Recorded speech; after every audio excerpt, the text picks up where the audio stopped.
యేసుక్రీస్తు నామంలో బెతస్తా విడుదల పరిచర్య తరపున మీకు ప్రేమపూర్వకమైన వందనాలు. ఈ దిన వాక్య ధ్యానము, మీలో కార్యసిద్ధి కలుగ చేయువాడు దేవుడే. ఫిలిప్పీలకు రాసిన పత్రిక 2వ అధ్యాయం 13వ వచనము.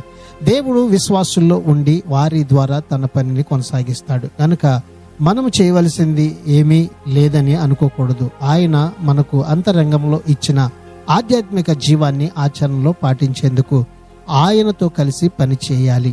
మనం తోలుబొమ్మలం కాదు, మరమనుషులం అంతకంటే కాదు. దేవుడు మనలో పనిచేస్తూ ఉంటాడు. మంచి లక్ష్యాన్ని సాధించేందుకు సదుద్దేశంతో మనల్ని నడిపిస్తూ ఉంటాడు.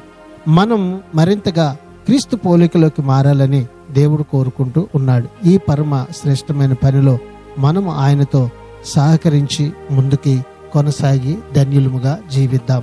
అట్టి కృపణ దేవుడు ఈ దినాన మనందరికీ దయచేయును గాక. ప్రార్థన.